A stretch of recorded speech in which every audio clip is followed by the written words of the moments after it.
Em nome do Pai, e do Filho, e do Espírito Santo. Amém. Meus queridos irmãos e irmãs, no Evangelho de hoje, Jesus, que sai da sinagoga de Cafarnaum, vai para a casa de Pedro. Ali, a casa de Pedro vai ser como que a base de operação de Jesus na Galileia, tanto que será conhecida como a própria casa de Jesus. Muitas vezes no Evangelho, quando se diz que Jesus estava em casa, refere-se à casa exatamente de Simão Pedro. Ao entrar na casa de Pedro, Jesus encontra a sogra de Pedro que está doente na cama com a febre. O evangelista São Lucas descreve a cena de forma bastante plástica. Ele coloca diante dos nossos olhos a realidade de Jesus se baixar sobre o leito. Ele vai ao encontro daquela mulher, ele se rebaixa. É Deus que vem ao nosso encontro, Deus que vem à nossa necessidade. Ela que estava lá ardendo com a febre, Jesus repreende a febre. A linguagem é interessante. A febre aqui, ela é tratada como se fosse uma pessoa, como se fosse uma realidade que pudesse obedecer à palavra de Jesus.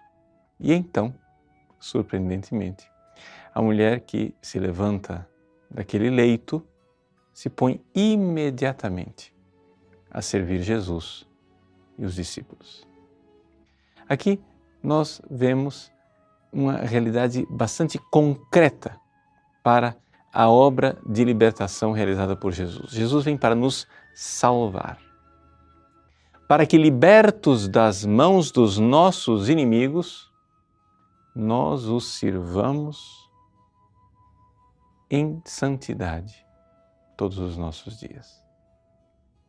Esta palavra, que é do mesmo evangelista São Lucas, no Cântico do Benedictus, nos coloca exatamente um resumo daquilo que é a obra salvífica de Deus. Desde o Antigo Testamento, quando Deus libertou o povo da escravidão do Egito, do faraó, era para que esse povo pudesse ir ao deserto, oferecer um sacrifício e servir a Deus.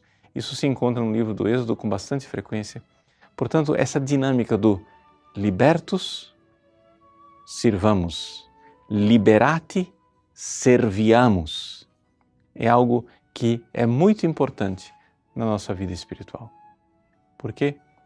Porque o bem que Deus nos faz nunca é um bem que Deus faz somente para nós. Ou seja, quando nós recebemos uma graça de Deus, nós a recebemos para que ela frutifique e seja para os outros. Se alguém recebe uma graça e guarda para si mesmo, aquilo lá só é uma realidade que vem trazer morte, destruição. É como a água parada. A água, ela serve para correr, para fluir. E a água que corre é água viva, é água que transmite vida. Exatamente aqui, uma água estagnada, porque ela transmite doença e morte. Jesus repreende a febre da sogra de Pedro e ela então se põe a serviço. Que isso seja para nós exatamente um modelo de vida.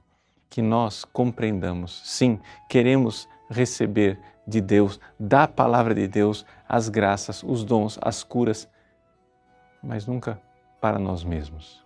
Sempre para servir a Deus, servindo os irmãos.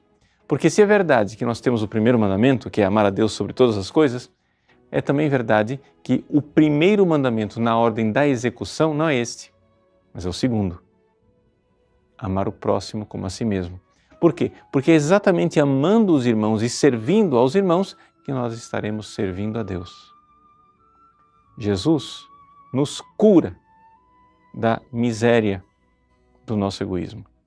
Ele quer entrar na nossa vida, repreender o nosso pecado, nosso egoísmo, a nossa febre de felicidade carnal, para que então, libertos desse egoísmo, nós sirvamos sem temor, em santidade e justiça todos os nossos dias, a esse Deus bondoso nos nossos irmãos. Deus abençoe você. Em nome do Pai, e do Filho e do Espírito Santo. Amém.